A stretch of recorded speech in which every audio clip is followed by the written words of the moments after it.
Hello students.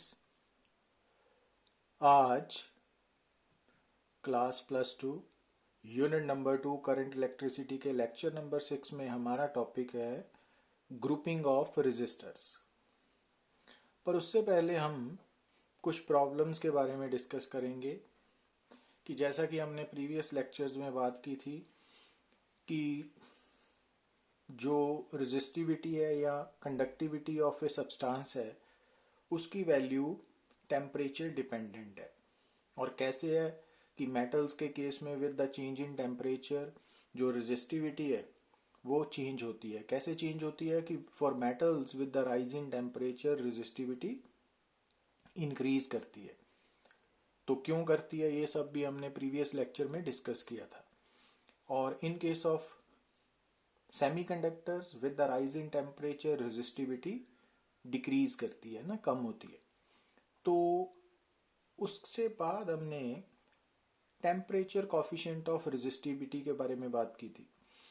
तो temperature coefficient of resistivity की value हमें ये बताती है कि कोई भी जो सब्सटेंस है उसकी रेजिस्टिविटी टेम्परेचर के चेंज होने से कैसे चेंज होगी, बढ़ेगी कि कम होगी, या ज़्यादा बढ़ेगी या ज़्यादा कम होगी ना। तो ये टेम्परेचर कॉफिशिएंट ऑफ रेजिस्टिविटी की वैल्यू जो अल्फ़ा सिंबल है वो बताता है ना। तो अगर अल्फ़ा की वैल्यू पॉजिटिव है तो उसका मतलब होता है कि उस सब्सटेंस की जो रेजिस्टिविटी है वो with the rise in temperature increase करेगी। और अगर अल्फ़ा प्लस पॉजिटिव है और अल्फ़ा की वैल्यू ज़्यादा है तो ज़्यादा बढ़ेगी, और अगर माइनस कम है, अल्फ़ा की वैल्यू प्लस अल्फ़ा और अल्फ़ा कम है तो with the rise in temperature resistivity कम बढ़ेगी। और अगर अल्फ़ा नेगेटिव है तो resistivity will decrease with the rise in temperature. और अगर अल्फ़ा मोर नेगेटिव है तो ज़्यादा कम होगी with the rise in temperature, और अगर अल्फ़ा लेस नेगेटिव है तो कम फॉल करेगी with the rise in temperature. तो ये बातें हमने पिछले लेक्चर में भी डिस्कस की थी। और साथ ही में ये रिलेशन जो आपको स्क्रीन में नज़र आ रहा है ना, कि अगर ये इस बात को हम इग्नोर कर दें कि with the change in temperature जो फिजिकल डायमेंशंस है लाइक रेडियस, थिकनेस, डायामीटर या फिर लेंथ ऑफ कंडक्टर जो है वो उसमें जो चेंज है वो नेग्लिजिबल है, तो फिर टेम्परेचर कॉफिशिएंट ऑफ रेजिस्टिविटी को हम टेम्परेचर कॉफिशिएंट ऑफ रेजिस्टेंस की टर्म में भी लिख सकते हैं ना। तो सेम होगी वैल्यू। और इस फार्मूला में अगर alpha temperature coefficient of resistance है तो थीटा गिवन टेम्परेचर है और थीटा नॉट रेफरेंस टेम्परेचर है। तो रेफरेंस अगर आपको किसी भी न्यूमेरिकल में अगर 0 डिग्री सेल्सियस टेम्परेचर दिया है तो उसको आपने रेफरेंस टेम्परेचर मानना है, और उस टेम्परेचर पे 0 डिग्री सेल्सियस पे जो रेजिस्टिविटी है या रेजिस्टेंस है उसको हमने रेफरेंस रेजिस्टेंस मानना है, या रेजिस्टेंस एट रेफरेंस टेम्परेचर, जिसको हम ओरिजिनल रेजिस्टेंस भी बोल सकते हैं। और अगर इस न्यूमेरिकल की बात करें तो इसमें आपको रेजिस्टेंस ऑफ कंडक्टर एक तो गिवन है 3.25 ओम एट 30 डिग्री सेल्सियस। तो अब आपने 30 डिग्री को थीटा लेना है और आर थीटा की वैल्यू 3.25 लेनी है। और दूसरे केस में आपने जो थीटा की वैल्यू है वो 3.95 लेनी है और आर थीटा को 100 मानना है। ठीक है, दो इक्वेशंस बनेगी और थीटा नॉट की वैल्यू आपने 0 डिग्री लेनी है ना। तो जैसा कि आप यहाँ पे देखोगे ना कि दो इक्वेशंस बनेगी, तो इस फार्मूला में आपने थीटा नॉट तो 0 ही लेना है। तो ये माइंड में रखना कि यहाँ पे थीटा नॉट इनिशियल टेम्परेचर और थीटा फाइनल नहीं है। Theta naught means reference temperature और थीटा गिवन टेम्परेचर है ना। तो ये क्लैरिटी करनी है। तो अब इस न्यूमेरिकल में अगर रेफरेंस टेम्परेचर थीटा नॉट की बात करें वो 0 है ना, 0 डिग्री, और पहले केस में आपने थीटा लेना है 30 और आर थीटा की वैल्यू लेनी है 3.25। तो ये वाली इक्वेशन नंबर 1 बन जाएगी ना। और सेकंड केस में आपने थीटा नॉट 0 लेना है अगेन, पर थीटा की वैल्यू क्या लेनी है 100 और आर थीटा की वैल्यू लेनी है 3.95।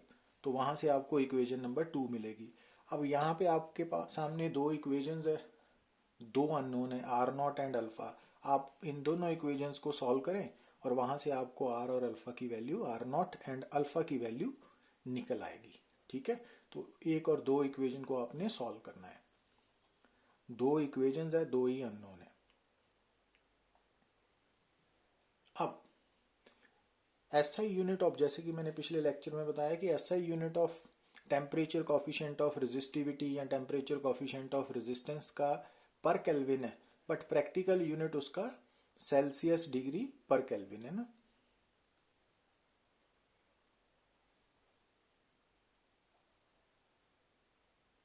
Sorry, SI unit of temperature coefficient of resistivity है पर केल्विन और प्रैक्टिकल यूनिट है पर सेल्सियस डिग्री।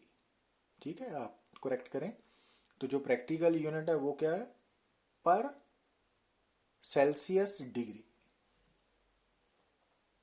अब प्रॉब्लम नंबर 2 में देखिए आप, at what temperature would the resistance of a copper wire be half its resistance at 0 degree Celsius. Again अब इस न्यूमेरिकल में आपको क्या गिवन है, 0 डिग्री सेल्सियस है ना, तो it means reference temperature theta naught तो 0 डिग्री है और 0 डिग्री टेम्परेचर पर जो रेजिस्टेंस है वो आर नॉट है ना, तो फार्मूला सेम यूज होगा। और आपको टेम्परेचर कॉफिशिएंट ऑफ रेजिस्टेंस भी गिवन है, तो आपने क्या निकालना है कि वो टेम्परेचर निकालना है जिसपे जो रेजिस्टेंस है वो 0 डिग्री वाली रेजिस्टेंस का हाफ हो। मींस आर थीटा की वैल्यू हमें आर नॉट बाय 2 गिवन है, तो ये स्टेटमेंट बता रही है ना। तो अब इस फार्मूला में आप आर थीटा को आर नॉट बाय 2 सब्सिट्यूट करोगे, थीटा नॉट को आप 0 सब्सिट्यूट करोगे, अल्फा की वैल्यू गिवन है तो वहां सॉल्व करने पर आप थीटा की वैल्यू निकाल लोगे और वो कितनी आ गई, -128.2 डिग्री सेल्सियस। तो उसको टेम्परेचर को केल्विन में कन्वर्ट करने के लिए 273 ऐड किया तो वो 144.8 केल्विन आ गई ना, क्योंकि जो रिजल्ट की रिक्वायरमेंट है वो temperature must be in kelvin होना चाहिए ना। अच्छा, अब यहाँ पे एक बात और गौर करने लायक है कि अगर आपको जो टेम्परेचर कॉफिशिएंट ऑफ रेजिस्टिविटी है उसकी value average over the temperature range θ1 to θ2 दी हो, ठीक है ना, ये स्टेटमेंट में गिवन होगा कि लिखा होगा कि जो अल्फा है ना वो average over the temperature range initial to final temperature. तो उस केस में आपने अल्फा की वैल्यू निकालने के लिए R theta minus R naught over R naught into theta minus theta naught नहीं यूज करना। उस केस में आपने क्या करना है, अल्फा की वैल्यू निकालने के लिए R2 माइनस R1। R2 क्या है, रेजिस्टेंस है एट टेम्परेचर θ2, R1 क्या है, रेजिस्टेंस एट टेम्परेचर θ1। तो R2 minus R1 over R1 into θ2 minus θ1, ये फार्मूला यूज करना है। तो ये जैसे कि ये न्यूमेरिकल आपको नजर आ रहा है ना, तो अब इस केस में अल्फा की वैल्यू जो दी है ना आपको, वो temperature coefficient of resistance averaged over the, ठीक है ना, तो average temperature coefficient of resistance दी है। तो यहां पर θ1 क्या है, 30 डिग्री सेल्सियस। अब स्टेटमेंट को पढ़िए आप कि एक heating element using nichrome connected to a 115 volt supply draws a current of 1.6 ampere which settles after a few seconds to a steady value of 1.4 ampere. अब यहाँ से समझने वाली बात क्या है कि जो हीटिंग एलिमेंट है, रजिस्टर है, जब उसके क्रॉस इनिशियली हमने वोल्टेज अप्लाई की 115 वोल्ट, तो उस वक्त उसमें करंट था 1.6 एम्पियर। बट जैसे उसमें करंट पास करता गया तो वो हीटिंग एलिमेंट गर्म हो गया ना, हीटेड अप, तो उसकी रेजिस्टेंस बदल गई। तो इट मीन्स करंट भी चेंज हो गया, 1.4 एम्पियर हो गया। तो जो 1.6 एम्पियर करंट है वो 30 डिग्री सेल्सियस पे है। तो it means at initial temperature 30 degree Celsius जो रेजिस्टेंस है वो कितनी है, वोल्टेज ओवर उस वक्त का करंट, और उस वक्त करंट है 1.6 एम्पियर, तो इतनी। और थोड़ी देर बाद जब स्टेडी स्टेट आ गई तो उस वक्त वायर जो हीटिंग एलिमेंट है वो गर्म हो चुका है ना, तो उसका टेम्परेचर θ2 हो गया, बदल गया, जो निकालना है हमने। तो अब उस टेम्परेचर पे रेजिस्टेंस कितनी हो चुकी है, 115 वोल्ट ओवर 1.4 एम्पियर करंट है ना, तो इतनी रेजिस्टेंस है। तो अब कौन सा फार्मूला, तो alpha is equal to R2 minus R1 over R1 into, तो इसको सॉल्व करके आप टेम्परेचर निकाल सकते हो।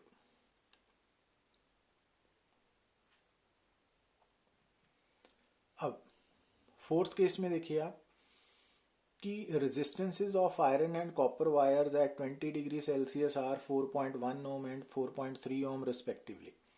अब यहाँ पे इस न्यूमेरिकल में 20 डिग्री सेल्सियस टेम्परेचर आ गया ना, तो इट मीन्स इस न्यूमेरिकल में आपने जो थीटा नॉट है रेफरेंस टेम्परेचर है उसको 20 डिग्री सेल्सियस लेना है।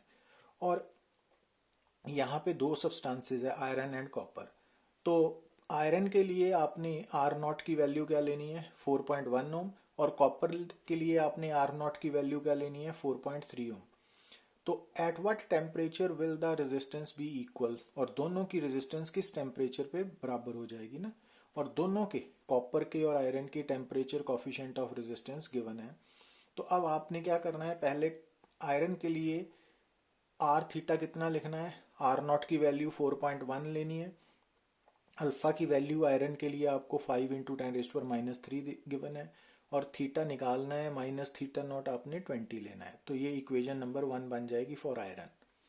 और कॉपर के लिए आपने आर थीटा की value R theta dash is equal to R naught कितनी है 4 इंटू 10⁻³, अल्फा की वैल्यू गिवन है कॉपर के लिए, और थीटा की वैल्यू निकालनी है और थीटा नॉट 20 है। तो इक्वेशन नंबर 2। अब गिवन क्या है कि थीटा टेम्परेचर पे आर थीटा और आर थीटा डैश की वैल्यू बराबर है ना, तो इसको इक्वेट करके हमने सॉल्व करके थीटा की वैल्यू निकालनी है, वो 80.6 डिग्री सेल्सियस आ जाएगी। अब यहां पे देखिए आप प्रॉब्लम 5 में क्या गिवन है कि एक पीस ऑफ सिल्वर है जिसकी रेजिस्टेंस 2 ओम है, ठीक है, और हमने मान लिया कि जो सिल्वर है उसकी लेंथ L है, डायामीटर D है, तो area of cross section pi d²/4 होगा, रेजिस्टिविटी रो है। तो रेजिस्टेंस ऑफ सिल्वर क्या लिखेंगे, रो L/A की वैल्यू पाई d²/4 है ना, तो ये R की वैल्यू फॉर सिल्वर 2 दी है, तो इक्वेशन नंबर 1 होगी। अब दूसरी वायर जो है कॉन्स्टेंटन मटेरियल की है ना, और यहाँ पे क्या गिवन है कि जो कॉन्स्टेंटन मटेरियल है उसका जो डायामीटर हमने लिया D डैश वो सिल्वर से 1/3 है D/3, और जो कॉन्स्टेंटन है उसकी रेजिस्टिविटी सिल्वर से 30 टाइम्स है, तो 30 रो डैश, और कॉन्स्टेंटन की जो लेंथ है वो सिल्वर से 2/3 है। तो ये सारी स्टेटमेंट में दिया है ना।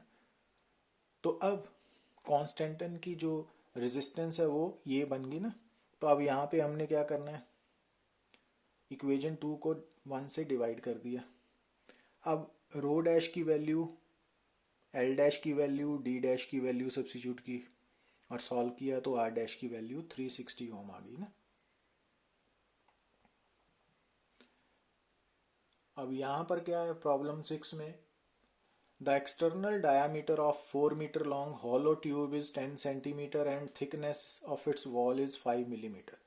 Specific resistance of copper is 1.7 into 10⁻⁸ ohm meter. Calculate the resistance.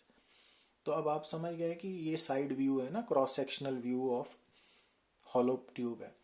तो अब इसका जो एक्सटर्नल डायामीटर है D2 वो तो 10 सेंटीमीटर है, मगर जो थिकनेस ऑफ वॉल है T वो 5 मिलीमीटर है।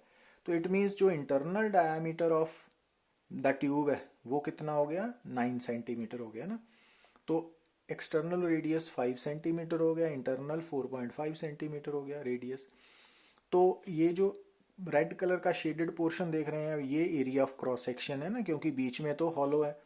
तो इस कारण जो रेजिस्टिविटी का फार्मूला है रो L/A, उसमें ये कितना लेना है पाई इंटू एक्सटर्नल रेडियस का स्क्वायर माइनस इंटरनल रेडियस का स्क्वायर ना।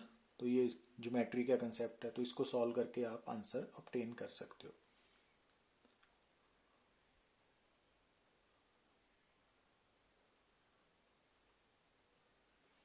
तो D1 पता लग गया ना कैसे निकाला, D2 से माइनस कितना किया 2t को, t को नहीं करना 2t को करना है, ये ध्यान रखना है ना।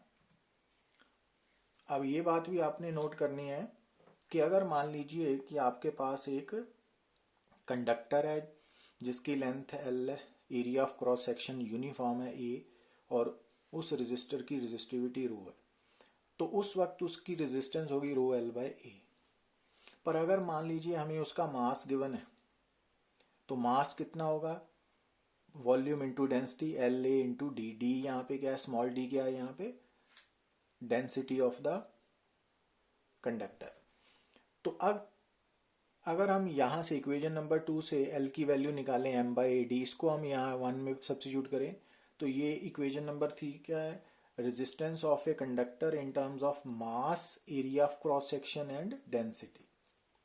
ठीक है, तो नॉर्मली हम रेजिस्टेंस ऑफ ए कंडक्टर को resistivity, length and area of cross section में लिखते हैं, मगर हम उसको mass, resistivity, area of cross section and density की टर्म में भी लिख सकते हैं ना, इक्वेशन नंबर 3। और अगर हम इक्वेशन नंबर 2 से एरिया की वैल्यू निकाल के 1 में सब्स्टिट्यूट करें, जैसे ये किया, तो ये उसी कंडक्टर की रेजिस्टेंस है इन terms of resistivity, length, density and mass. तो यहाँ पे स्मॉल m क्या है, इस कंडक्टर का मास है, ये ध्यान रखना है ना, कंडक्टर का मास है m, ये नोट करना आपने। तो अब इसकी जरूरत यहाँ पे पड़ रही है ना, ये देखिए कि आपको क्या है, दो वायर्स गिवन है ए एंड बी, दोनों का मास सेम है, मटेरियल सेम है। तो क्योंकि दोनों का मास सेम है, मटेरियल सेम है, मटेरियल सेम मीन्स दोनों की रेजिस्टिविटी भी सेम है, डेंसिटी भी सेम है, क्योंकि रेजिस्टिविटी और डेंसिटी ये दोनों ही मटेरियल पे डिपेंड करती है ना, नेचर ऑफ मटेरियल। मगर जो डायामीटर ऑफ वायर ए है वो डायामीटर ऑफ वायर बी से 1/3 है, तो हमने रेजिस्टेंस ऑफ वायर बी निकालनी है, ए की गिवन है रेजिस्टेंस। तो अब यहाँ पे लेंथ के बारे में कोई इन्फॉर्मेशन नहीं है, diameter means area of cross section के बारे में मालूम है, और मास के बारे में गिवन है। तो इस कारण यहाँ पे हम रेजिस्टेंस का कौन सा फार्मूला यूज करेंगे, जो हमने पीछे यूज किया था ना, सॉरी ये वाला, resistance is equal to rho into M over A square D.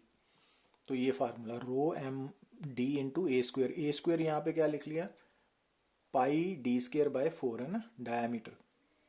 तो यहाँ पे ये ए के लिए लिख लिया, ये बी के लिए। अब रेशो लेके हम सॉल्व करके आर डैश निकाल सकते हैं ना।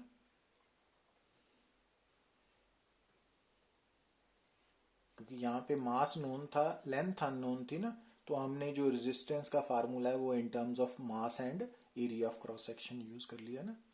तो ये आपको याद रखना पड़ेगा।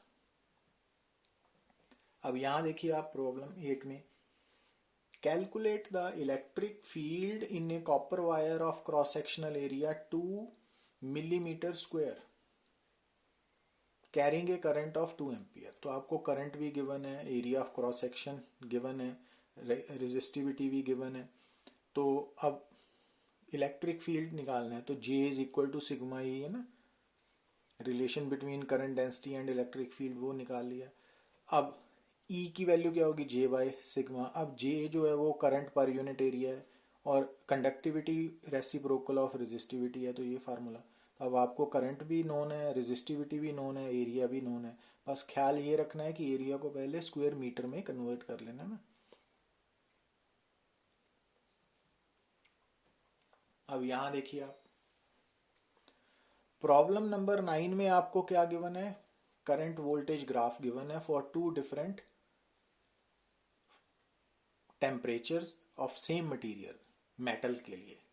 ठीक है, ये एक मेटल वायर है जिसके लिए हमने करंट वोल्टेज ग्राफ प्लॉट किया, पहले टेम्परेचर T1 के लिए, फिर टेम्परेचर T2 के लिए। तो हमने यहां से ये बताना है कि कौन सा टेम्परेचर हायर है और क्यों है। तो अब सबसे पहले तो आपको मालूम होना चाहिए कि जो IV ग्राफ है उसकी जो स्लोप है ना, उसका रेसिप्रोकल होती है रेजिस्टेंस। तो रेजिस्टेंस क्या है, reciprocal of the slope of IV graph. तो इट मींस जो T1 टेम्परेचर है उसकी स्लोप ज्यादा है, तो T1 टेम्परेचर पे रेजिस्टेंस कम है T2 से ना। अब ये मेटल है, तो मेटल के केस में आपको मालूम होना चाहिए कि जितना ज्यादा टेम्परेचर होगा उतनी ज्यादा रेजिस्टेंस होगी, तो ज्यादा टेम्परेचर पे ज्यादा रेजिस्टेंस होगी। अब यहां से आपने क्या निकाला कि T2 टेम्परेचर पे ज्यादा रेजिस्टेंस है, तो it means T2 temperature greater than T1 है। अगर मान लीजिए यही न्यूमेरिकल में यहां मेटेलिक वायर की जगह सेमी कंडक्टिंग वायर होता, तो फिर सेमीकंडक्टर के केस में यहां तक तो स्टेप्स सेम रहने थे ना, but for a semiconductor resistance decreases with the rise in temperature. तो फिर उल्ट हो जाना था, तो फिर T2 लेस देन T1 होना था ना। Got it. अब एक बात और नोट करनी है आपने कि अगर आपके सामने current density and electric field graph हो ना, तो उस ग्राफ की स्लोप क्या होती है? Resistivity, sorry conductivity. जैसे आप यहाँ पे देख रहे हो कि ये ग्राफ है, तो इस पे P पॉइंट सेलेक्ट कर लिया। अब P के कॉरस्पॉन्डिंग करंट डेंसिटी J है और इलेक्ट्रिक फील्ड E है। अब ये राइट एंगल ट्राइंगल है ना, तो इसमें स्लोप क्या है? tan थीटा किसके बराबर? J/E। बट J क्योंकि सिग्मा ही होती है तो इट मीन्स सिग्मा आ गया ना। तो इट मीन्स आज के बाद आप क्या याद रखोगे कि जो JE ग्राफ है उसकी स्लोप कंडक्टिविटी को रिप्रेजेंट करती है ना, तो ये भूलना नहीं है। तो यहाँ देखिए आप प्रॉब्लम 10 में क्या गिवन है आपको? Figure shows JE graphs for two conductors of different materials. What information from this plot regarding the properties of the conducting material can be obtained, which can be used to select suitable materials for the use in making standard resistance and connecting wires in the electric circuit?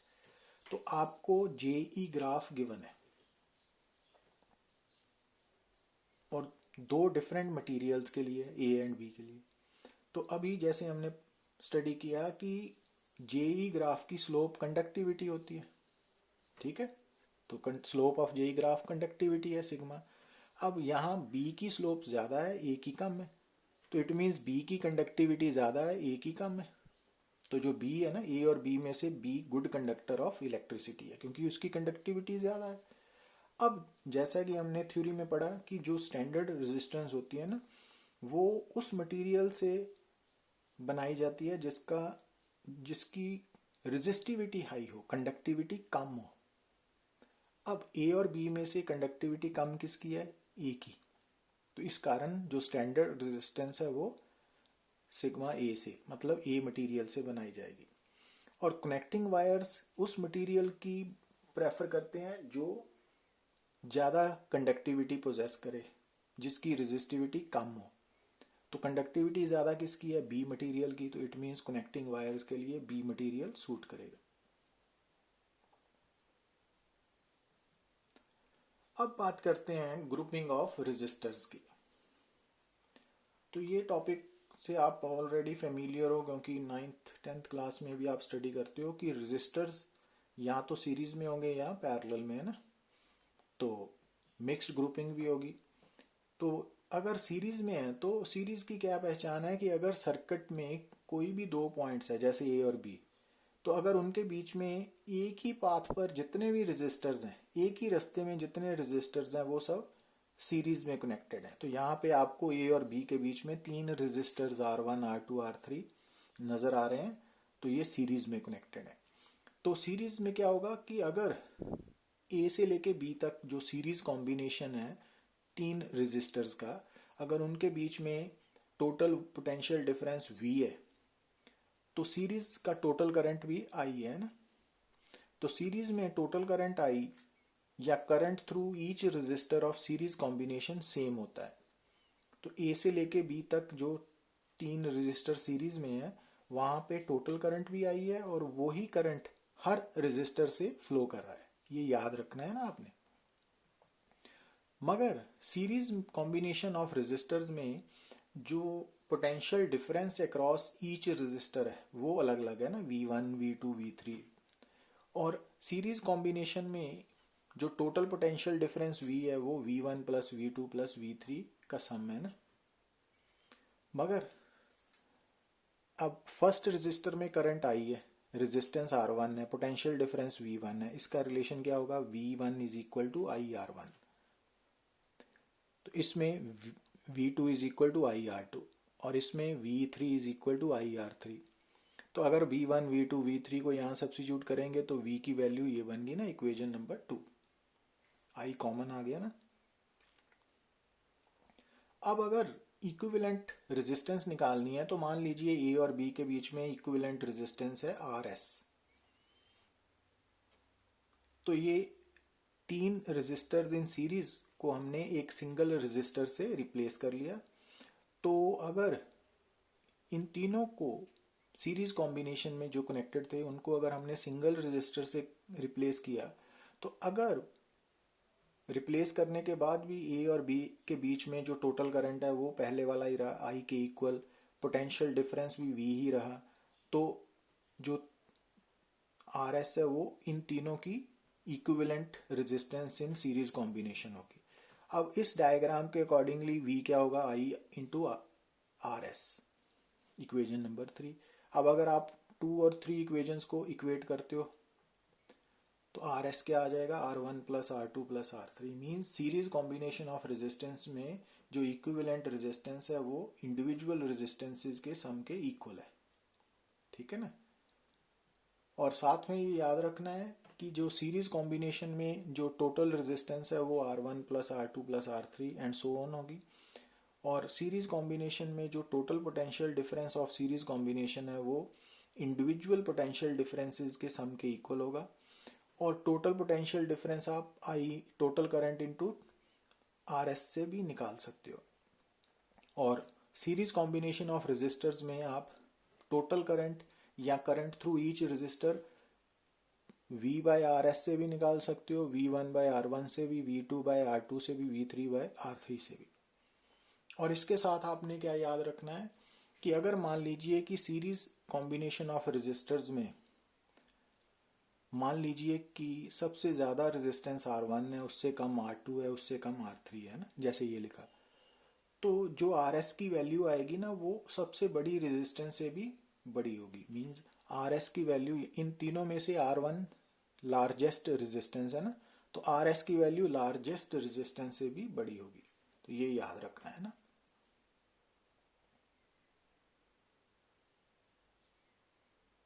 अब अगर बात करें resistors in parallel की, तो resistors in parallel में आप क्या देख रहे हो कि इलेक्ट्रिक सर्किट में कोई भी दो पॉइंट्स है जैसे ए एंड बी, तो ए और बी पॉइंट्स के बीच में आप देख रहे हो कि देयर आर 3 पाथ्स। एक ये वाला पाथ है ए से बी जाने का, एक ये वाला पाथ है, एक ये वाला है ना। तो जो ऊपर वाला पाथ है उसकी अपनी रेजिस्टेंस है R1, और बीच वाले पाथ की रेजिस्टेंस है R2, और नीचे वाले पाथ की रेजिस्टेंस है R3। तो ये तीनों पास ए और बी के बीच में they are connected in parallel. और पैरेलल कॉम्बिनेशन में जो टोटल पोटेंशियल डिफरेंस है भी वही potential difference across each parallel resistor होगा। तो R1 के अक्रॉस, R2 के अक्रॉस, R3 के अक्रॉस, है ना। ये याद रखनी है बातें। और अगर टोटल करंट की बात करें, अगर आई टोटल करंट है पैरेलल कॉम्बिनेशन का, तो ये करंट 3 पार्ट्स में डिवाइड हो जाएगा ना, I1, I2, I3। तो टोटल करंट इंडिविजुअल करंट्स के सम के इक्वल होगा ना। अब अगर आप इसकी बात करें तो यहाँ पे I1 की वैल्यू क्या होगी, V बाय R1, और I2 की V बाय R2, और I3 की V बाय R3। अब V कॉमन निकाल के क्रॉस मल्टीप्लाई कर दिया तो लेफ्ट हैंड साइड क्या होगी, I over V is equal to 1 by R1 plus 1 by R2 plus 1 by R3। अब अगर हम ए और बी के बीच में इन पैरेलल रेजिस्टर्स को एक सिंगल रेजिस्टर के साथ रिप्लेस करें, और आफ्टर रिप्लेसमेंट क्या नोट करें कि ए और बी के बीच में पोटेंशियल डिफरेंस V है, जितना पहले था उतना ही है, और करंट टोटल भी उतना ही है। तो इट मीन्स ये सिंगल रेजिस्टर उन तीनों का इन पैरेलल कॉम्बिनेशन में इक्विवेलेंट रेजिस्टेंस है। अब यहाँ देखिए, अब यहाँ आई क्या होगा, V बाय आर पी, तो आई ओवर वी क्या हो गया, 1 by R P, equation number 3। और फ्रॉम इक्वेशंस 2 एंड 3 क्या नोट करते हो, 1 by R P is equal to 1 over R1 plus 1 over R2 plus 1 over R3। तो ऐसे equivalent resistance in parallel combination of resistors में निकालनी है ना आपने। तो पैरेलल कॉम्बिनेशन में जो इक्विवेलेंट रेजिस्टेंस है वो 1 over R P is equal to 1 over R1 plus 1 over R2 plus 1 over R3 से आएगी। और इक्विवेलेंट रेजिस्टेंस में टोटल करंट कैसे आएगा, या तो इंडिविजुअल करंट्स को ऐड करोगे I1 plus I2 plus I3, या फिर total potential difference of parallel combination को आरपी से डिवाइड करोगे ना, ये वाला। और पैरेलल कॉम्बिनेशन ऑफ रेजिस्टर में आप total potential difference across parallel combination V कैसे निकालोगे? या तो टोटल करंट इंटू आरपी, या फिर I1 इंटू R1, या I2 इंटू R2, या I3 इंटू R3।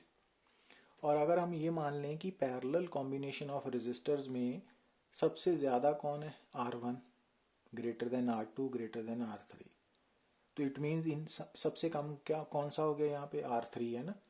तो जो RP की वैल्यू आएगी वो सबसे कम से भी कम होगी, तो RP की वैल्यू R3 से भी कम होगी।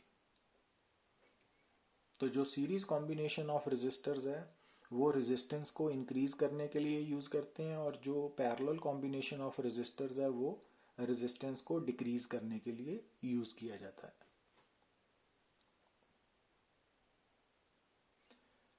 Got it? अब अगर मान लीजिए कि आपके सामने सिर्फ दो ही रेजिस्टर्स हैं पैरेलल कॉम्बिनेशन में, तो आप आरपी की वैल्यू निकालनी तो बेसिक यही फार्मूला है, बट आरपी को डायरेक्ट आप R1 into R2 over R1 plus R2 से भी लिख सकते हो। ये फार्मूला है ना, ये दो रेजिस्टर्स के लिए इजी टू अप्लाई है। ठीक है।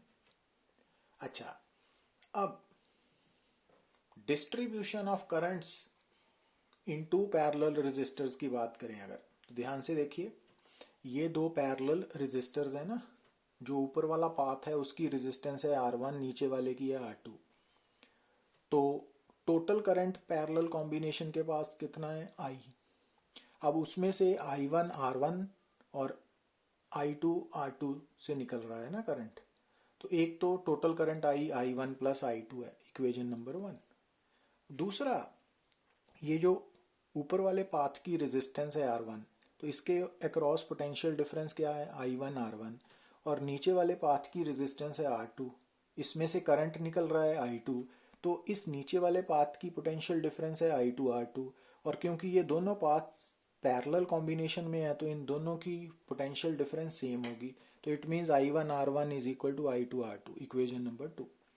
अब अगर हम इक्वेशन नंबर 2 से I2 की value I1 R1 over R2 निकाल के यहाँ पे सब्स्टिट्यूट करें इक्वेशन नंबर 1 में और उसको सॉल्व करें, तो I1 कितना आ गया? Total current in parallel combination I into R2 over R1 plus R2, और I2 की वैल्यू क्या होगी? I into R1 over R1 plus R2।